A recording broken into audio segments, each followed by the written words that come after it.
Hello student, welcome to day night study platform. मेरा नाम है दिव्यांशु और आज हम अपने बात करेंगे पॉलिटिकल साइंस के सिलेबस के बारे में। राइट, CUET के एग्ज़ामिनेशन के पॉइंट ऑफ व्यू से अगर हम देखें तो NTA द्वारा जो नया सिलेबस जारी किया गया है तो उसमें सेक्शन बी में सेक्शन सेकंड की अगर हम बात करें तो 27 डोमेन सब्जेक्ट की बात की गई है। ठीक है, अगर उन 27 डोमेन सब्जेक्ट्स में से आप पॉलिटिकल साइंस चूज़ करते हो तो आपको सिलेबस के बारे में जानना बहुत ज़रूरी है। Okay, mostly BA bachelor of arts या सोशल साइंस के बच्चे जो पॉलिटिकल साइंस पढ़ना चाहते हैं या पॉलिटिकल साइंस को डोमेन सब्जेक्ट में रखना चाहते हैं, 6 में से एक अगर हम बात करें तो आपके लिए ये क्लासेस जो है काफ़ी हेल्पफुल रहेंगी। राइट, तो आइए आज हम पॉलिटिकल साइंस का जो है सिलेबस जो है वो डिस्कस करते हैं। और जैसा कि हम सभी जानते हैं कि NTA ने साफ साफ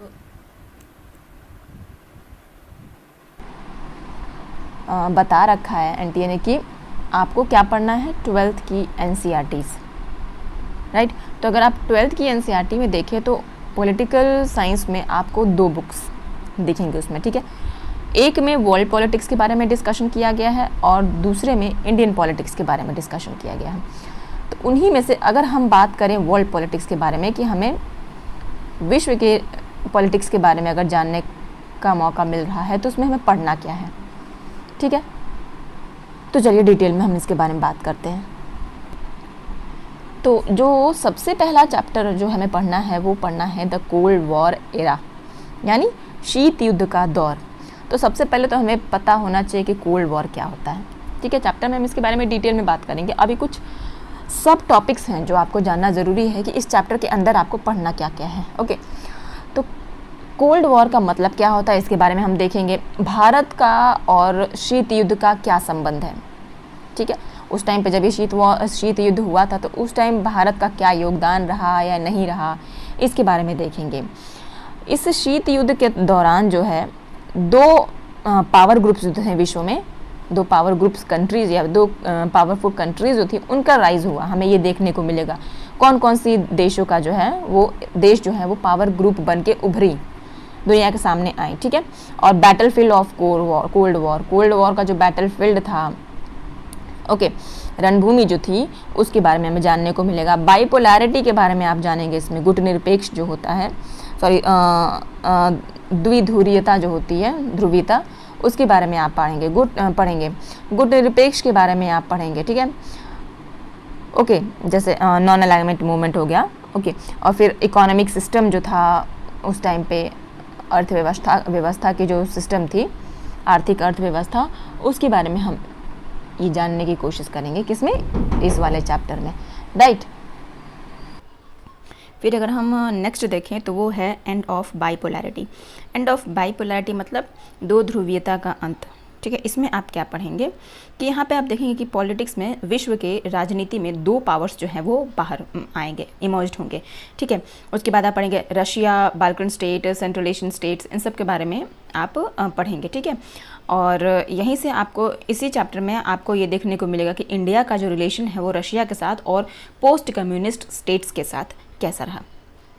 ठीक है, मतलब इंडिया का जो रिलेशन है वो रशिया प्लस उत्तर साम्यवादी राज्यों के साथ उसका रिश्ता जो था वो कैसा रहा, कैसे ये कुछ पावरफुल कंट्रीज़ जो हैं वर्ल्ड वॉर के टाइम उभर कर सामने आई। ठीक है, वहीं देखिए अगर हम नेक्स्ट चैप्टर के बारे में तो वो है US hegemony in world politics, समकालीन विश्व में अमेरिकी वर्चस्व। अब इसमें सबसे पहले आप हेजेमनी के बारे में पढ़ेंगे। ओके, कि हेजेमनी क्या होता है। ठीक है, तो इसमें हम हेजेमनी के पर्सपेक्टिव में हम hard power, soft power, structural power, इन सब के बारे में डिस्कशन करेंगे। ठीक है, और यहीं से हम देखेंगे कि न्यू वर्ल्ड ऑर्डर जो है, विश्व का नया मतलब ऑर्डर जो है वो यहाँ से ही स्टार्ट होगा। क्लिंटन ईयर्स जो हैं इसके बारे में हम इस चैप्टर में पढ़ेंगे। 9/11 and the global war on terror के बारे में भी हम इसमें देखेंगे। इराक का इन्वेजन देखेंगे। इंडिया का रिलेशन जो है अमेरिका के साथ, US के साथ है, कैसा रहा। ठीक है, और हेजेमनी को से कैसे ओवरकम किया गया। ठीक है, इसके बारे में हम इस चैप्टर में पढ़ेंगे। ठीक है, नेक्स्ट चैप्टर है हमारा ऑल्टरनेटिव सेंटर्स फॉर पावर। ठीक है, सत्ता के वैकल्पिक केंद्र जो थे इसमें हम इस टॉपिक में हम क्या पढ़ेंगे, राइज ऑफ चाइना। चाइना का जो है राइज होगा किसमें, economy, rise of China as an economy in post Mao era confederation. Post Mao era में चाइना जो उभर कर सामने आया अर्थव्यवस्था के क्षेत्र में, उसके बारे में हम इसमें देखेंगे, ठीक है। और यहाँ से हम ये भी देखेंगे कि एशिया का जो है एशियान्स कंट्रीज़ के बारे में हम देखेंगे। फिर changing relations of India, India का रिलेशन जो है डिफरेंट कंट्रीज़ के साथ वो कैसे हुआ। अब तक हम देख रहे थे कि यूएस, रशिया, इन सब के बारे में हम लोगों ने देखा। अब यहाँ से थोड़ा बहुत रोल आएगा चाइना का, चाइना कैसे उभर के सामने आया। Okay, what will be our next topic, contemporary South Asia, समकालीन दक्षिण एशिया के बारे में इस चैप्टर में हम पढ़ेंगे। इसके अंडर क्या क्या आप पढ़ सकते हैं, पाकिस्तान और नेपाल का जो है क्या पढ़ेंगे, पाकिस्तान, नेपाल, श्रीलंका, ये सब जितने कंट्रीज़ हैं इनके एथनिक इम्पैक्ट के बारे में हम देखेंगे। इकोनॉमिक ग्लोबलाइजेशन पे अगर देखा जाए तो इनका एथनिक इम्पैक्ट जो था, फिर ये सब कंट्रीज़ के बारे में, इनके पॉलिटिक्स के बारे में जो है हमें इस चैप्टर में जानने को मिलेगा, ठीक है। और यहीं से हम इंडियाज़ का जो नेबरिंग कंट्रीज़ है उनके साथ इंडिया का क्या रिलेशन है, यहीं से पढ़ना हम शुरू करेंगे, ठीक है। अब अगर बात करें हम इंटरनेशनल अभी तक आप देख रहे हैं हम सब वर्ल्ड लेवल पे पढ़ाई कर रहे हैं। इंडिया का पर्सपेक्टिव है जो विश्व के साथ इंडिया का रिलेशन, और कोल्ड वॉर से शुरू हो रहा है और वहाँ से लेके इंडिया रिलेशन अपने नेबर्स के साथ कैसा बनाता है, उन सब के पावर्स के बारे में, उनकी पावर कैसी है, कैसे इंडिया उन सब चीज़ों को ओवरकम करता है, ऐसी कुछ चीज़ें जो हैं आप वर्ल्ड लेवल पे, इंटरनेशनल लेवल पे हम पढ़ रहे हैं, ठीक है। तो उन्हीं में से एक टॉपिक क्या है, इंटरनेशनल ऑर्गेनाइजेशन यानी अंतर्राष्ट्रीय संगठन, यूएनओ के बारे में आप इसमें पढ़ेंगे, ठीक है। यूएनओ यानी यूनाइटेड नेशंस ऑर्गेनाइजेशंस के बारे में पढ़ेंगे, ठीक है। India's position in the reconstitution United Nations, इसके बारे में हम पढ़ेंगे, ओके। और भी कुछ जो आप इसमें पढ़ सकते हैं वो है न्यू इंटरनेशनल इकोनॉमिक ऑर्गेनाइजेशंस, ये भी इसके बारे में भी हमें इस चैप्टर में जानने को मिलेगा, ठीक है। मतलब वेरियस इंटरनेशनल ऑर्गेनाइजेशंस जो हैं कैसे कैसे वो आई रोल में, उन सब का रोल क्या है, फ्यूचर में उनका क्या योगदान और किस तरीके से उनका योगदान बढ़ाया जा सकता है लोगों को ज़रूरतों को देख के, ये सब बातें जो हैं आप इस चैप्टर में पढ़ेंगे, ओके। अब अगर बात करें हम नेक्स्ट चैप्टर की तो वो है सिक्योरिटी इन कॉन्टेम्प्ररी वर्ल्ड, समकालीन विश्व में सुरक्षा के बारे में अगर हम बात करें तो सबसे पहले कि सिक्योरिटी क्या होता है, सिक्योरिटी के बारे में पढ़ेंगे। कुछ ट्रेडिशनल नोशंस होते हैं, एक्सटर्नल सिक्योरिटी क्या होती है, इंटरनल सिक्योरिटी क्या होती है, इनके बारे में हम देखेंगे, ओके। ट्रेडिशनल सिक्योरिटी क्या है एंड कोऑपरेशन क्या है, सिक्योरिटी और कोऑपरेशन में क्या डिफरेंस है, ठीक है। नॉन ट्रेडिशनल नोशंस के बारे में पढ़ेंगे, ओके।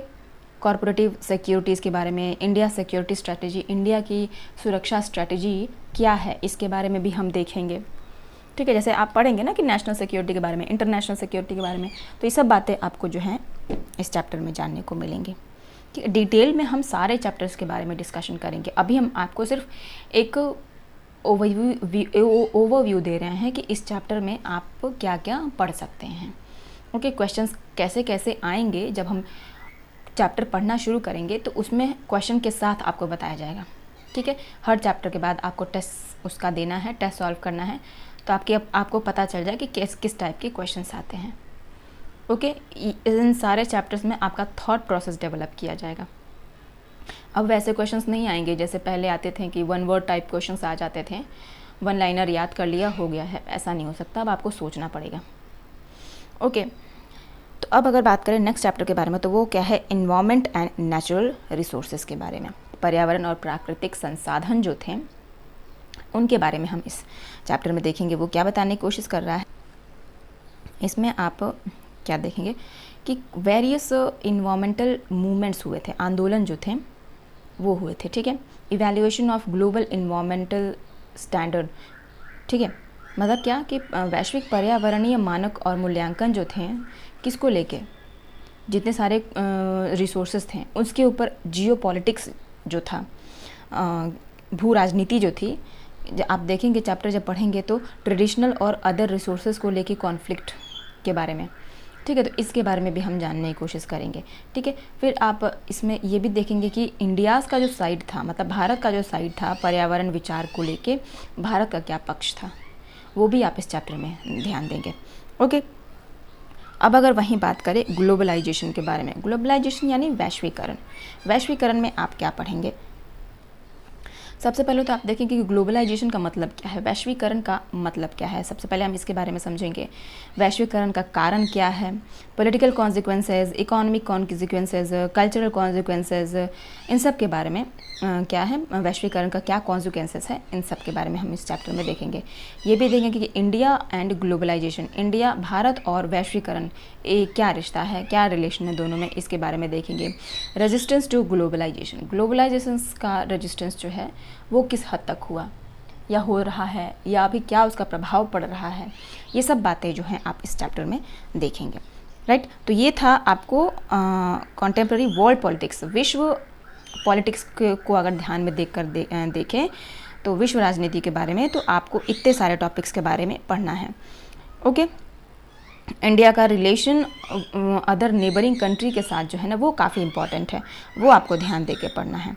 ओके, इसी के साथ साथ आपसे इंटरनेशनल ऑर्गेनाइजेशन से क्वेश्चंस आ सकते हैं। ये कुछ इंपॉर्टेंट टॉपिक्स हैं जहाँ से क्वेश्चंस जो है वो बन सकते हैं। नेचुरल रिसोर्सेज पे भी क्वेश्चन बन सकते हैं, ग्लोबलाइजेशन पे भी क्वेश्चंस बन सकते हैं, चैप्टर्स ज़्यादा नहीं है। राइट, तो ऐसे ऐसे आपको 1 बाय 1 जो है, पहले हम वर्ल्ड पॉलिटिक्स पढ़ेंगे, देन इंडियन पॉलिटिक्स पढ़ेंगे। ओके, अब अगर हम बात करें नेक्स्ट बुक जो है उसमें क्या दिया गया है, polity in India since independence.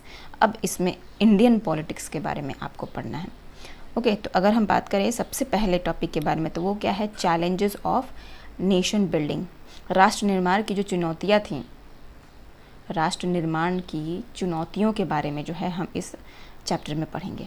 Okay, तो इसमें कुछ बातें जो हैं आपको पढ़ने के लिए, तो इसमें यह था कि नेशन बिल्डिंग को लेकर नेहरू के क्या अप्रोच थे, नेहरू जी के क्या अप्रोच थे नेशन बिल्डिंग को लेकर, राष्ट्र निर्माण को लेकर, उसके बारे में आप देखेंगे। इसमें पार्टीशन की जो लेगेसी थी वो क्या थी, रिफ्यूजीज़ को जो रीसेटलमेंट में चैलेंजेस फेस करने पड़ रहे थे वो आप देखेंगे। इसमें कश्मीर इश्यू के बारे में हम पढ़ेंगे, ठीक है, और पॉलिटिकल स्ट्रगल जो था लैंग्वेज के ऊपर, भाषा को लेके जो राजनीतिक संघर्ष चल रहे थे उस दौरान, उसके बारे में हम बात करेंगे।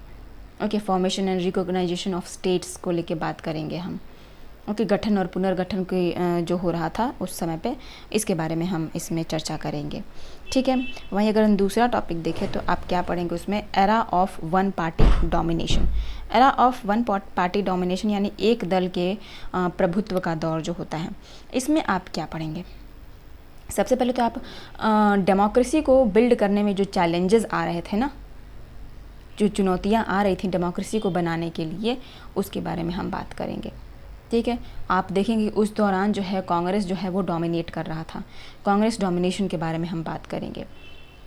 ओके, कम्युनिस्ट विक्ट्री देखेंगे हम, सोशलिस्ट पार्टी देखेंगे, कम्युनिस्ट पार्टी देखेंगे, भारतीय जनसंघ देखेंगे, स्वतंत्रता पार्टी के बारे में हम मतलब डिफरेंट पॉलिटिकल पार्टीज़ जो हैं, राजनीतिक दल जो हैं, इसके बारे में जो है हम इस टॉपिक में डिस्कस करेंगे। ओके, वहीं देखिए अगर हम नेक्स्ट टॉपिक के बारे में, तो वो क्या है, पॉलिटिक्स ऑफ प्लान्ड डेवलपमेंट, मतलब नियोजित विकास की राजनीति। अब इसमें क्या देखना है आपको, सबसे पहले मोस्ट इम्पॉर्टेंट जो हम इसमें देखेंगे वो है 5 ईयर प्लान, पंचवर्षीय योजनाएं जो बहुत सारी आई थी, 11 पंचवर्षीय योजनाएं जो थी टोटल वो आई हुई हैं। ठीक है, अब तक, तो उसके बारे में हम देखेंगे। ठीक है, और भी कुछ जो देखेंगे हम, उसमें क्या देखेंगे, राज्य क्षेत्र का विस्तार देखेंगे हम, मतलब एक्सपेंशन ऑफ टेरिटरी देखेंगे हम। न्यू इकोनॉमिक इंटरेस्ट जो है उसका इमर्जेंस हुआ, आर्थिक हितों का जो है वो उदय हुआ इस दौरान पे, वो हम देखेंगे। पंचवर्षीय योजना देखेंगे, उसकी कमियां क्या थीं, ठीक है, उसके बारे में देखेंगे। शॉर्टकमिंग्स क्या थे इस 5 ईयर प्लान्स के। ओके, ग्रीन रेवोल्यूशन, उसके क्या चेंजेस, कॉन्सिक्वेंटेड चेंजेस जो है उसके उस दौरान जो उसका इम्पैक्ट पड़ा था उस समय के लोगों पे, भारत पे जो इसका इम्पैक्ट पड़ा, कहाँ से आया ये ग्रीन रेवोल्यूशन के कॉन्सेप्ट, कौन लेके आया, ये सब टॉपिक आपके लिए बहुत ही ज़्यादा इम्पॉर्टेंट है। ओके, तो इस चैप्टर में हम इस चीज़ के बारे में डिस्कशन करेंगे। Okay, come to the next topic. वो क्या है? India's external relations. भारत के विदेश संबंध जो हैं वो कैसे थे? भारत का बहुत सारे जो हमारे भारत के किनारे जितनी भी सारी कंट्रीज़ हैं उसके साथ भारत का क्या संबंध रहा। ठीक है, इसी में हम देखेंगे कि नेहरू की जो फॉरेन पॉलिसी थी, नेहरू जी की जो विदेश नीति थी, इसी में हम देखेंगे। इंडो चाइना वॉर के बारे में हम डिस्कशन करेंगे जो 1962 में हुआ था। इंडो पाक वॉर के बारे में देखेंगे जो 1965 में हुआ था, 1971 में हुआ था। इंडिया और पाकिस्तान के बीच का युद्ध इस चैप्टर में हम डिस्कशन करेंगे। किसमें? इंडिया एक्सटर्नल रिलेशन में। इंडिया के जो न्यूक्लियर प्रोग्राम थे, परमाणु कार्यक्रम जो थे भारत के, उसके बारे में बात करेंगे। ठीक है, तो ये कुछ इंपॉर्टेंट टॉपिक्स हैं जो हम इस चैप्टर में डिस्कशन करेंगे। नेक्स्ट चैप्टर क्या है? Challenges to and restoration of Congress system. इसका क्या मतलब है? कांग्रेस प्रणाली, चुनौतियाँ और पुनर्स्थापना। इसमें हम क्या देखेंगे इस चैप्टर में? जनरली पॉलिटिकल सक्सेशन का जो चैलेंज था, जो चुनौतियाँ थीं इस दरमियान, कांग्रेस सिस्टम बनने के बाद जो पॉलिटिकल सक्सेशन हो रहा था उसके बारे में हम जो है इसमें डिस्कशन करेंगे। कैसे नेहरू से लेके शास्त्री जी तक जो पॉलिटिकल सक्सेशन हुए उसके बारे में हम बात करेंगे। शास्त्री जी से लेके इंदिरा गांधी तक। ठीक है, जनरल इलेक्शन के बारे में बात करेंगे। डिफेक्शन क्या होता है, इंडिया वर्सेस सिंडिकेट क्या होता है, क्या ये कौन सा कॉन्सेप्ट इंट्रोड्यूस हुआ, सिंडिकेट क्या है। ठीक है, इलेक्शन, प्रेसिडेंशियल इलेक्शन के बारे में बात करेंगे। रेस्टोरेशन ऑफ कांग्रेस के बारे में बात करेंगे इस चैप्टर में। जब ये चैप्टर हम पढ़ना शुरू करेंगे तो इस सारे टॉपिक्स जो हम आपको बता रहे हैं ना, उसमें डिटेल में डिस्कशन हुआ है, डिटेल में बताया गया है, और क्वेश्चंस इन्हीं सब जगहों से आपके पूछे जाएंगे। ओके, तो अब नेक्स्ट चैप्टर में आपको क्या देखना है? The crisis of democratic order, मतलब लोकतांत्रिक व्यवस्था का संकट। ओके, इसमें आपको क्या देखना है? इसमें आप देखेंगे ना कि गुजरात का नवनिर्माण मूवमेंट, बिहार का मूवमेंट, ठीक है, जुडिशरी के बारे में पढ़ेंगे आप, इमरजेंसी के बारे में पढ़ेंगे इस चैप्टर में, constitutional and extra constitutional dimensions, या फिर कॉन्स्टिट्यूशनल एक्स्ट्रा कॉन्स्टिट्यूशनल, ये कॉन्सेप्ट ये कहाँ से आया, ये क्या चीज़ होता है, इसके बारे में आप देखेंगे। इमरजेंसी प्रोविजंस जो आए थे, इमरजेंसी जो लगाई गई थी उसका बहुत सारा विरोध भी किया गया था। ओके, तो विरोध के बारे में भी, कैसे विरोध हुआ, किसने किया, क्यों इमरजेंसी लगाई गई थी, क्या इम्पैक्ट पड़ा उस टाइम के लोगों पे, उसका क्या प्रभाव पड़ा अब तक की सोसाइटी में, अभी अगर बात करें 2022 अब तक की सोसाइटी में उसका क्या इम्पैक्ट होता आ रहा है। ठीक है, यहीं पे आप जनता पार्टी के भी बारे में बात करेंगे थोड़ा बहुत। ओके, तो ये आपको इस चैप्टर में डिस्कशन करना है। अब देखिए, अगर नेक्स्ट टॉपिक तो वो है राइज ऑफ पॉपुलर मूवमेंट्स, मतलब जन आंदोलन का उदय, जो पॉपुलर जन आंदोलन हुए थे उनका उदय कैसा हुआ। ठीक है, जैसे कि पीजेंट मूवमेंट हुआ था, वुमेंस मूवमेंट हुआ था। ठीक है, और कैसे वो इन्वायरमेंट और डेवलपमेंट को, इन सारे बहुत सारे आंदोलन हुए थे, तो वो कैसे पर्यावरण को और विकास को कैसे वो प्रभावित कर रहे थे, और आज तक उनका क्या प्रभाव पड़ रहा है, या उस टाइम उसका लोगों पर क्या प्रभाव पड़ा, पॉजिटिव प्रभाव, पॉजिटिव इम्पैक्ट, नेगेटिव इम्पैक्ट क्यों हुआ था। ये सारे जो मूवमेंट्स हुए थे, जो सारे आंदोलन हुए थे, कौन कर रहा था, क्यों किए जा रहे थे, क्या उसके किस पर्सपेक्टिव में किए जा रहे थे, क्या परिणाम हो रहे थे उस आंदोलनों के। तो एक एक आंदोलन को हम डिटेल में बात करेंगे। ओके, अगर बात करें हम मूवमेंट्स की, तो ये भी चैप्टर आपके लिए थोड़ा बहुत इंपॉर्टेंट हो सकता है, क्योंकि वेरियस मूवमेंट्स जो हैं वो एग्ज़ाम में पूछे जाते हैं। ठीक है, कि ये आंदोलन किस वजह से हुआ, उसके हेड कौन थे, उसको कौन हेड कर रहे थे, जो भी आंदोलन था, महिला अगर वो रिलेटेड वुमेन से रहता है तो वो काफ़ी इंपॉर्टेंट बन जाता है आप लोग के लिए।